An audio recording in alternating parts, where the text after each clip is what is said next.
मला अतिशय आनंद आहे की वक्फ सुधारणा जे बिल आहे ते आता लोकसभेमध्ये मांडण्यात आलेलं आहे, त्याची चर्चा चाललेली आहे आणि मला विश्वास आहे की हे बिल निश्चितपणे पास होईल. खरं म्हणजे भारतीय संविधानाच्या प्रिएम्बलमध्ये जो सेक्युलर शब्द वापरला गेलेला आहे त्याचं प्रत्यंतर आपल्याला या बिलामध्ये पाहायला मिळतं. ओरिजिनल बिल जे तयार झालं होतं या ओरिजिनल कायद्यामध्ये अमर्याद अधिकार होते आणि चुकीच्या पद्धतीनं जर त्या ठिकाणी निर्णय घेतला तर त्या निर्णयाला न्यायालयात देखील जाण्याची मुभा नव्हती. आता या नवीन बिलाने ती मुभा दिलेली आहे, चुका सुधारण्याची संधी दिलेली आहे आणि विशेषतः वक्फ बोर्डामध्ये महिलांना प्रतिनिधित्व मिळालेलं आहे.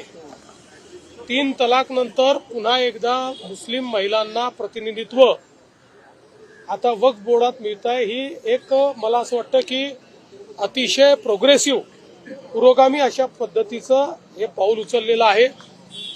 कुठल्याही समाजाच्या विरोधात हे नाही, कुठल्याही प्रकारे कुठल्याही समाजाच्या धार्मिक आस्थांच्या विरोधात हे नाही, तर पूर्वी झालेल्या ज्या चुका आहेत की ज्या चुकांमुळे काही लोक त्याचा फायदा घेत होते आणि मोठ्या प्रमाणात जमिनी लाटत होते त्यांच्यावर मात्र याच्यामुळे टाच येणार आहे आणि म्हणून या बिलाचं मी स्वागतच या ठिकाणी करतो.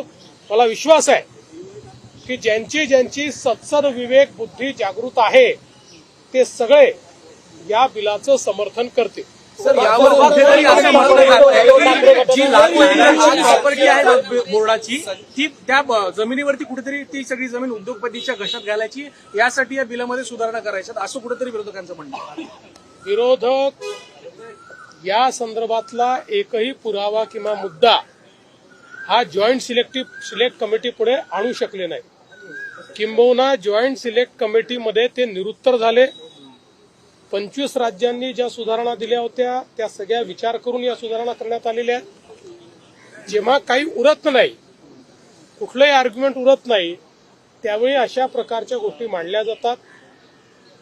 मला असं वाटतं की विरोधकांनी आपल्या छातीवर हात ठेवून जर निर्णय केला तर या बिलाच्या बाजूनेच ते निर्णय करतील, पण त्यांना केवळ लांगुल चालन करायचं आहे, केवळ मतांची लाचारी आहे, त्यामुळे पाय चाटायचे आहेत आणि म्हणून या बिलाचा ते विरोध करतात. लोकसभेत चर्चा सुरू झाली परंतु अद्यापही ठाकरे गटाकडून कुठलीही भूमिका स्पष्ट करण्यात आलेली नाहीये. मी पहिल्यांदा सांगितलेलं आहे ज्यांची सत्सद विवेक बुद्धी जिवंत असेल आणि विशेषतः उबाठाच्या संदर्भात जर हिंदू हृदय सम्राट शिवसेना प्रमुख बाळासाहेब ठाकरे यांच्या विचारावर अजूनही चालण्याची त्यांची इच्छा असेल तर मला अपेक्षा आहे की ते बिलाला समर्थन देतील, या बिलाचा विरोध करणार नाही. वक्फ बोर्ड आणि हिंदुत्वाचा संबंध काय असाही ते प्रश्न आता तुम्हाला उपस्थित करा. काल तुम्ही जी पोस्ट केली त्यावर कोण करताय? ठाकरे गट आणि संजय राऊत. तुम्हाला मी 10 वेळा सांगितलंय माझ्या लेवलचे प्रश्न विचारत जा, आता मला तुमच्या बुद्धीची क्यू करावी लागेल. आज 100 दिवसांचा आढावा आणि सचिवांची बैठक सुद्धा झाली. काय की पॉइंट्स होते, कुठल्या मुद्द्यांवर चर्चा होती?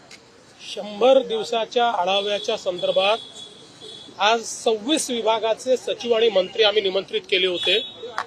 जो 100 दिवसाचा आराखडा त्यांनी सादर केला होता या 26 डिपार्टमेंटचे एकूण 938 पॉइंट्स होते ज्याच्यावर त्यांना काम करायचं होतं. मला अतिशय आनंद आहे की त्यातल्या 411 पॉइंट्सवर त्यांचं काम पूर्ण झालेलं आहे, म्हणजे 44% काम पूर्ण झालंय. 372 पॉइंट म्हणजे 40% पॉइंट्स असे आहेत की ज्या पॉइंट्सवर काम अंतिम टप्प्यामध्ये आहे, जे काम निश्चितपणे वेळेत पूर्ण होणार आहे.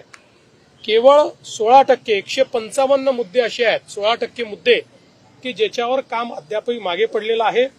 त्याच्याकरता त्यांनी काय अडचणी आहेत त्या सांगितलेल्या आहेत. त्यांना मी 15 दिवसाचा वेळ वाढवून दिलेला आहे आणि त्यांना सांगितलं आहे की 31 एप्रिलपर्यंत किंवा 1 मे पर्यंत हे जे 16% आहेत तेही काम त्यांनी पूर्ण केलं पाहिजे. दुसरं, विभागांना मी सांगितलेलं आहे 1 मेला प्रत्येक विभागाने आपल्या वेबसाईटवर आपण 100 दिवसाचा काय प्लॅन केला होता, त्यातला किती प्लॅन एक्झिक्यूट केला, जो नाही झाला त्याची कारणं काय आहेत हे प्रकाशित करायचं आहे. त्यामुळे मीडियाला देखील ते उपलब्ध असेल की 100 दिवसाचा कार्यक्रम किती यशस्वी झाला याची पूर्ण माहिती ते देणार आहेत. आता 22 डिपार्टमेंट आमचे उरलेले आहेत, ज्या 22 डिपार्टमेंटचा आढावा उद्या आम्ही घेणार आहोत. वीज बिलांच्या संदर्भामध्ये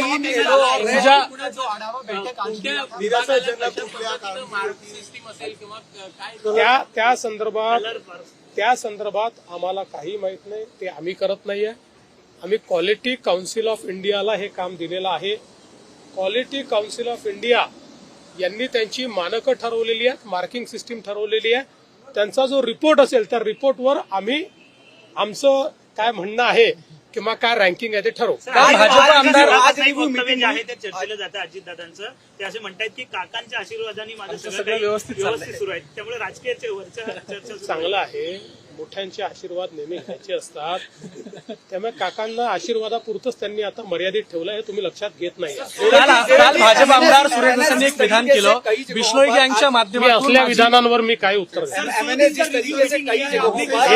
हे जे काही रोज बीडमध्ये कोणी हे विधान करतं, कोणी ते विधान करतं, मला असं वाटतं की तुमच्याकडे बातम्या काही फार उरलेल्या नाहीत, त्याच्यामुळे तुम्हाला दुसरं काही त्या ठिकाणी सापडत नाही, त्यामुळे तुम्ही ते चालवत असता. माझ्याकरता बीडची केस अत्यंत महत्वाची होती. त्याचं योग्य प्रकारे आपल्या सीआयडीने विश्लेषण केलं, चार्जशीट दाखल झाली आहे. आता आमचं करता मेन चॅलेंज त्या चार्जशीटच्या अनुसार जेवढे आरोपी आहेत त्यांना कठोरात कठोर शिक्षा मिळाली पाहिजे, याकडे आमचं लक्ष आहे. बाकी तुम्हाला रोज जे मसाले लावायचे ते तुम्ही लावा.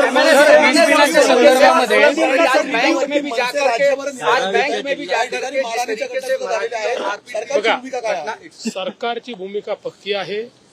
मराठीचा आग्रह चुकीचा नाही, तो आग्रह कोणी धरत असेल तर तो योग्यच आहे. पण त्या आग्रहाकरता जर कायदा हातात घेण्यात आला तर कायदेशीर कारवाई होईलच. महाराष्ट्रामध्ये आता महाराष्ट्र पॅटर्न राबवला जाणार आहे अशी माहिती समोर येते. अमित भाईंनी जे मार्गदर्शन केलेलं आहे बूथ कमिट्यांपासून, अशा प्रकारे गौरवाची मला असं वाटतं की महाराष्ट्रामध्ये आपल्याला लक्षात आहे की अमित भाईंनी आमच्या प्रचाराची सुरुवात केली होती.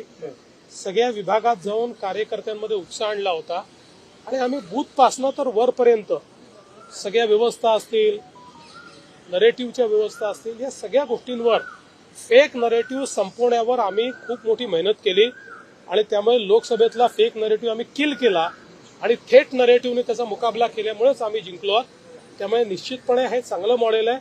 ते बिहारमध्ये यूज होत असेल तर चांगलंच आहे, पण बिहार एक असं राज्य आहे की ज्यांचं स्वतःचं एक मॉडेल आहे. शेवटी बिहार ही राजकारणाची पाठशाळा आहे, त्याच्यामुळे त्यांचं स्वतःचं मॉडेल ते वापरतील. आमच्याकडनं काही हवं असेल तर आम्ही